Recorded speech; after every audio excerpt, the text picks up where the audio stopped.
DDC 19th addition অনুযায়ী আমি classification প্র্যাকটিক্যালের একটা প্রবলেম তোমাদের সামনে দেখাচ্ছি। বইটার নাম হচ্ছে study of dimension and gravitation of moon. তাহলে এই যে study of dimension and gravitation of moon, এই যে মুন যেটা, এটা কিন্তু আমাদের মুনের ব্যাপারগুলো এটা আমাদের পিওর সায়েন্সের মধ্যে ঢুকবে। অতএব আমরা ডিডিসি 19th এডিশনের ফার্স্ট ভলিউমের ফার্স্ট সামারি থেকে যেখানে 10টা ডিভিশন আছে, ইউনিভার্স অফ নলেজকে যে 10টা ভাগে ভাগ করা হয়েছে, সেখানে 500 পিওর সায়েন্স হিসাবে আইডেন্টিফাই করা হয়েছে। তাহলে 500 পিওর সায়েন্সেস, তার তো সাব ডিভিশন সেকেন্ড সামারিতে গিয়ে 520 অ্যাস্ট্রোনমি অ্যান্ড অ্যালাইড সায়েন্সেস।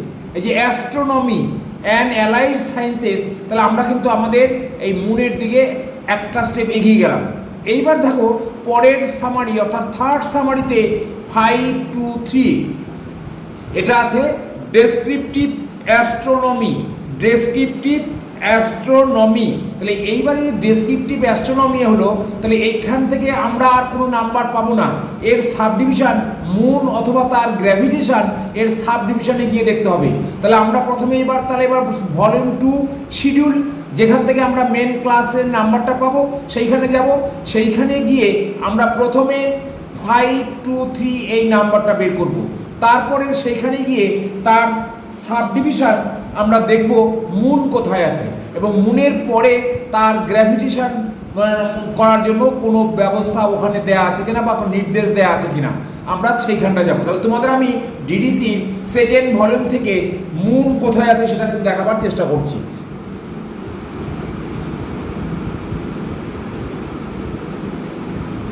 দেখো এই যে 523.3 মুন, এই মুনের subdivision 31 constants and dimensions. এই যে মুন দেখালাম, মুনের পরে মুনের সাব ডিভিশন, মুনের নাম্বার 523.3, তার subdivision 0.31 constants and dimensions. আমাদের প্রবলেমে গ্র্যাভিটেশন দরকার। দেখো তার তলায় size, shape, mass, gravitation, location, parallax etcetera, এগুলো সব দেওয়া আছে। তাহলে আমরা এইখান থেকে আমরা নাম্বারটা পেতে পারি। তারপর গিয়ে দেখো আমরা ওখান থেকে আর কোনো নাম্বার আমরা এগোতে পারলাম না। তাহলে প্রবলেম অনুযায়ী আমরা কি পেলাম, যে কনস্ট্যান্ট অ্যান্ড ডাইমেনশনের নাম্বারটা পেয়ে গেছি। আমাদের এর সঙ্গে বাকি থাকলো স্টাডি। এই স্টাডি অফ টিচিংয়ের নাম্বারটা কিন্তু আমরা এখান থেকে পাবো না।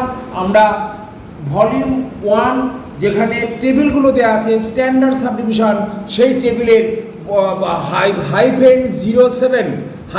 -07 study and teaching, -07 study and teaching, -07 study and teaching.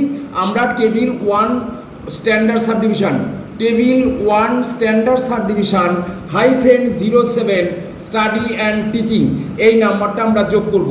এই নাম্বারটা যোগ করার পর আমাদের কি হলো, এরপরে আমাকে সিনথেসিস করতে হবে। সিনথেসিস করলে আমরা বেস নাম্বার কত পেয়েছি, গ্র্যাভিটেশনের নাম্বারটা পেয়েছি 523.31 প্লাস -07 টেবিল 1 ইকুয়াল টু দিয়ে 523.3107। Therefore the class number is 523.3107। অতএব আমরা ক্লাস নাম্বার পাশে উপরে আনসার লিখে দিলাম 523.3107। ওকে, থ্যাংক ইউ।